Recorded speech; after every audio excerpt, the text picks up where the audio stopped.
अस्सलाम वालेकुम नाजरीन, इस एपिसोड के आगाज में हम देखेंगे कि कैरक किले में चातिलोन सलाहुद्दीन अयूबी के साथियों को लेकर आगे बढ़ रहा होता है। इसी लम्हे मैला उनके सामने आ जाती है और चातिलोन से पूछती है क्या ये सलाहुद्दीन के आदमी हैं? तो जवाबन चातिलोन कहता है ये तो अभी शुरुआत है मेरी सुर्ख सतारा, मैं इसके बाद सलाहुद्दीन को जंजीरों में जकड़कर तुम्हारे सामने फेंक दूंगा। ये कहते साथ ही वो उन्हें लेकर आगे बढ़ जाता है और मैला परेशान दिखाई देती है। इधर काहिरा में वजीर सलाहुद्दीन काजी फाजल और मियोदोद से कहते हैं आप समझे कि वो बुराई और धोखाधड़ी की कोई हद नहीं जानते, तो बस हमें ये करना है। तो मियोदोद कहता है सुल्तान नूरुद्दीन की मंजूरी और हुक्म से हम अब्बासी खलीफा के नाम पर खुतबा पढ़ाएंगे, मुलतवी करने का अब कोई फायदा नहीं। और फिर काजी फाजल कहते हैं ऐसा नहीं है जैसा कि हमने पहले देखा है, इसका असर सिर्फ मिस्र पर नहीं पड़ेगा बल्कि पूरी इस्लामी दुनिया में पड़ेगा। तो वजीर सलाहुद्दीन कहते हैं मैं इसे सुकून से हल करना चाहता था, लेकिन उन्होंने मेरे पास कोई दूसरा रास्ता नहीं छोड़ा। दूसरी जानब खलीफा राकीफ से कहता है क्या तुम समझते हो कि सुल्तान नूरुद्दीन ने मियोदोद को बेकार में भेजा है राकीफ? तो राकीफ कहता है ज़ाहिर है कि उसने उसे खुतबा पढ़ने का हुक्म देकर भेजा है। तो जवाबन खलीफा कहता है अल-ज़ाहर के वाक़यात के बाद ऐसा होने की उम्मीद थी। और फिर नज़ीर कहता है अगर हम उस जगह और उस जगह में मौजूद हर शख्स को खत्म कर देते तो सूरत हाल बिल्कुल मुख्तलिफ होती। इसी लम्हे एक सिपाही एक थैली लेकर आता है और कहता है खलीफा हजरत किसी ने इसे महल के दरवाजे पर छोड़ा है। थैली को देखते हुए खलीफा कहता है खोलो इसे। सिपाही जैसे ही थैली खोलता है तो उसमें जोहर का कटा हुआ सार होता है। यह देखकर खलीफा की आंखें खुली की खुली रह जाती हैं और वो गुस्से से कहता है सलाहुद्दीन।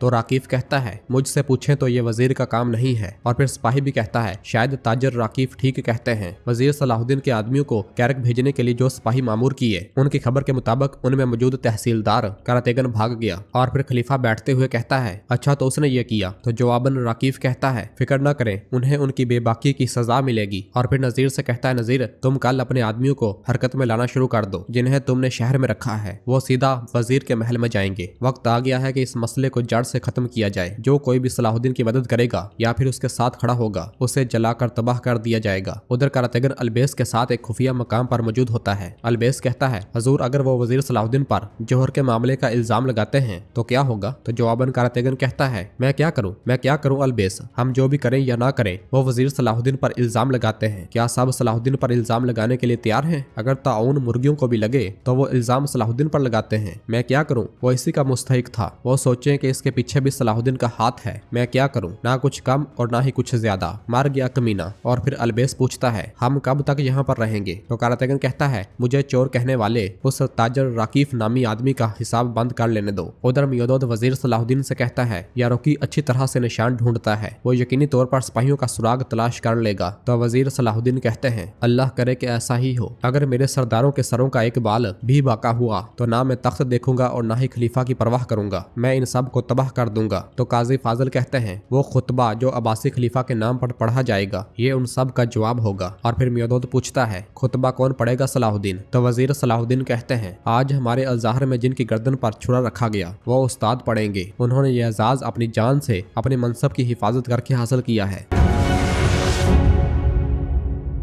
दूसरी जानब हम देखते हैं कि रात के वक्त कैरक किले में मैला खुद को संभाल रही होती है। इसी लम्हे चातिलोन वहां पर दाखिल होता है, जिसे देखकर मैला गुस्से से कहती है दरवाजा खटखटाए बगैर अंदर दाखिल होने की हिम्मत कहां से लाते हो? तो चातिलोन कहता है खुदा के नजदीक मैं आपका शोहर हूँ। मैला देखो आईने में देखो, तुम बहुत खूबसूरत हो। तुम्हारा हुस्न ये एक शख्स को इंतहाई लापरवाह काम करने पर मजबूर कर देता है जिसकी कोई हद नहीं है। तो मैला उसे पीछे धकेलते हुए कहती है पीछे हट जाओ, मैं आराम करने लगी हूँ। तो चातिलोन कहता है मैं भी आराम करने आया हूँ, मेरा दिन बहुत थका देने वाला गुजरा है, मुझे फौरन सोना है। यह कहते साथ ही वो जैसे ही बिस्तर की जानब जाता है तो मैला उसे खींचते हुए कहती है मैंने तुमसे कहा कि बाहर निकलो। ये सुनते साथ ही चातिलोन उसे बेड पर पटक देता है और कहता है आपको अब सूरत हाल का एहसास होना चाहिए मैला, क्योंकि अब तुम्हारा शोहर तुम्हारे सामने खड़ा है। चातिलोन जैसे ही पास होता है तो मैला उसकी गर्दन पर अपना खंजर तान लेती है और कहती है तुम अगर एक कदम भी मजीद आगे बढ़े तो मेरा बिस्तर तुम्हारे गंदे खून से रंगीन हो जाएगा। तो चातिलोन कहता है ठीक है। और फिर खुद को आईने में देखते हुए कहता है क्या मुझे दाढ़ी थोड़ी छोटी करनी पड़ेगी? आपकी क्या राय है? मैला के जवाब न देने पर वो चला जाता है। और फिर अगले मंजर में वो जंदान में कैद वजीर सलाहुद्दीन के साथियों के पास आता है और खुश होते हुए कहता है इस मंजर को देखो। एथरस कहते हैं तुम यहाँ के मालिक हो, इस बात से अतराओ ना,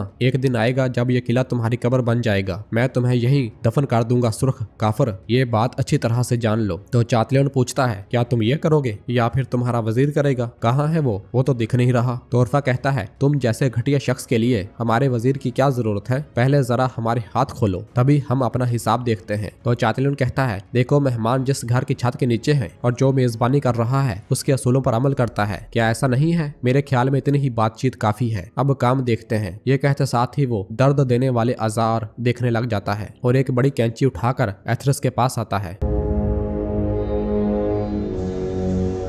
नाज़रीन, फिर इसके बाद हम सुबह के वक्त कायरा में देखते हैं कि खलील तेजी से वजीर सलाहुद्दीन के पास आता है और परेशान होते हुए कहता है, लोग एक बड़े हजूम की सूरत में महल के दरवाजे पर जमा हो गए हैं। तो वजीर सलाहुद्दीन पूछते हैं वो क्या चाहते हैं? तो खलील कहता है, माफ कीजिएगा, मैं बता नहीं सकता कि वो क्या चाहते हैं। और फिर वजीर सलाहुद्दीन के दोबारा पूछने पर खलील कहता है वह वजीर का सर कलम करना चाहते हैं। यह सुनकर वजीर सलाहुद्दीन जैसे ही गुस्से से उठते हैं तो मियादोद कहता है, तुम रुको सलाहुद्दीन। तो वजीर सलाहुद्दीन कहते हैं, मैं कैसे रुकूं शहजादे, क्या तुमने सुना नहीं? तो मियादोद कहता है, मैंने सुना है, इसलिए कहा है कि खिड़की से बाहर भी अपना सर ना दिखाना। और फिर काजी फाजल कहते हैं, शहजादे मियादोद की बात दुरुस्त है, आपकी हिफाजत के लिए ये ज्यादा मुनासिब है मेरे वजीर। और फिर मियादोद कहता है, महल के दरवाजे पर खड़े होकर वजीर के सर का मुतालबा करने का क्या मतलब है, हम उन्हें दिखाएंगे।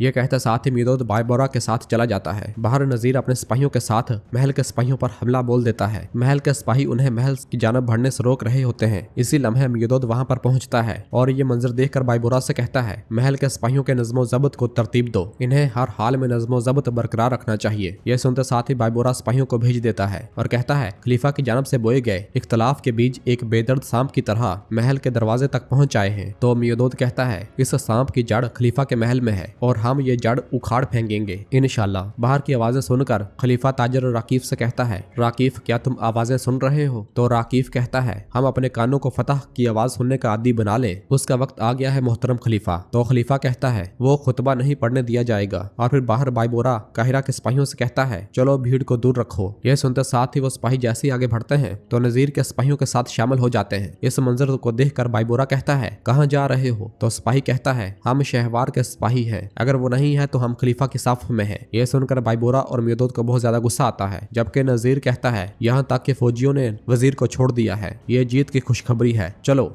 ये कहते साथ ही वो सिपाहियों को काटता हुआ आगे बढ़ता है। और फिर बायबोरा मियादोद से कहता है, सिपाहियों ने साफ तब्दील कर ली है, जानम कुर्बान, मुझे डर है कि। तो मियादोद उसकी बात काटते हुए कहता है, उन्हें जाने दो, हमें बकाऊ लोगों के नहीं बल्कि वफादार मर्दों की जरूरत है। ये कहते साथ ही मियादोद अपनी तलवार बेनियाम करके गद्दारों पर टूट पड़ता है। दूसरी जानब कैरक को देखते हुए यारुकी कहता है, मैंने सारी रात हालात के बारे में सोचा, शमाल से किले पर हमला करने के सिवा कोई चारा नहीं है। तो बहादुर कहता है, फैसला आपके हाथ में है अमीर, लेकिन हमारी तादाद बहुत कम है। तो यारुकी कहता है, अगर तुम्हारे जहन में कोई और मंसूबा है तो बताओ। तो बहादुर कहता है, अगर हम काहिरा जाकर मदद तलब करें। मगर यारुकी कहता है, हम ये मामला खुद हल करेंगे, मैं सलाहुद्दीन के साथियों को मौत के मुंह से बचाकर ही वापस काहिरा लौटूंगा, दस्तों को तैयार करो। इसी लम्हे बालन किले में दाखिल होता है। उसे देखते हुए यारुकी कहता है, ये बालन है सलाहुद्दीन का काफिर दोस्त, हम इंतजार करते हैं और देखते हैं कि क्या वो उस तख्त का मुस्तहिक है जिस पर वो सलाहुद्दीन की बदौलत बैठा है। इधर काहिरा में बायबोरा मुसलसल खलीफा के सिपाहियों को काट रहा होता है। मियादोद की तलवार भी आबोताब से चल रही होती है। नजीर भी सिपाहियों को शहीद करते हुए आगे बढ़ता है और कहता है, वजीर का सर हमारे नेज़े पर नमूदार होगा, चलो चलो आगे बढ़ो। उन्हें देखते हुए बायबोरा कहता है, ये तादाद बढ़ती जा रही है। तो जवाबन मियादोद कहता है, हमने हक की खातिर जो रास्ता अख्तियार किया है, हक हमारी हिफाजत करेगा। बायबोरा, हम पहले कब रास्ते से पीछे हटे थे कि अब पीछे हटेंगे? इसी लम्हे वो गुलाम जो राकीफ की तरफ हो गए थे तलवारें उठाए वहां पर पहुंचते हैं और बुलंद आवाज से कहते हैं, वजीर सलाहुद्दीन के लिए ताजर राकीफ की गद्दारी आश्कार हो चुकी है, हम वजीर सलाहुद्दीन के लिए लड़ने आए हैं। ये कहते साथ ही वो लड़ाई में कूद पड़ते हैं। ये देखकर बायबोरा और मियादोद बहुत खुश होते हैं, जबकि नजीर पीछे हटते हुए कहता है, लानती गुलामों। तो मियादोद कहता है, ये आने वाले हमारे रब की तरफ से हमारी मदद है। ये कहता साथ ही वो बायबोरा के साथ गद्दारों को काटने लग जाता है। उधर कैरक किले में मैला बालन से कहती है, हम आपकी इस आमद का हक कैसे अदा करें बालन? तो बालन कहता है, सबसे पहले हमारे मुश्तरका दुश्मन, खास तौर पर चातलियोन। तो मैला कहती है, अगर सलाहुद्दीन अपना वादा पूरा करता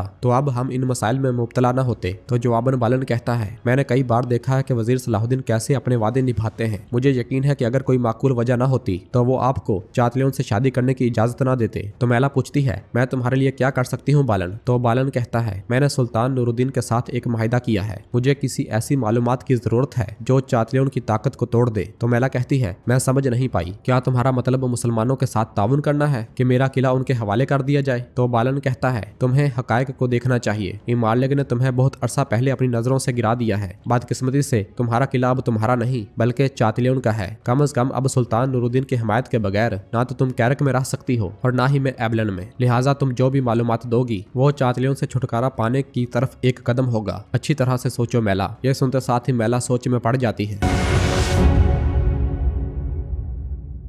और नाज़रीन इसी जगह पर एपिसोड भी खत्म करते हैं। मिलते हैं बहुत जल्द अगली एपिसोड के साथ। वीडियो को लाइक कर दें और जिन दोस्तों ने अभी तक चैनल सब्सक्राइब नहीं किया वो जल्दी से चैनल सब्सक्राइब कर दे और बेल आइकन यानी घंटी वाले निशान को भी प्रेस कर दे ताकि आने वाले एपिसोड आपको आसानी मिल सके। दुआओं में याद रखें। अल्लाह हाफिज।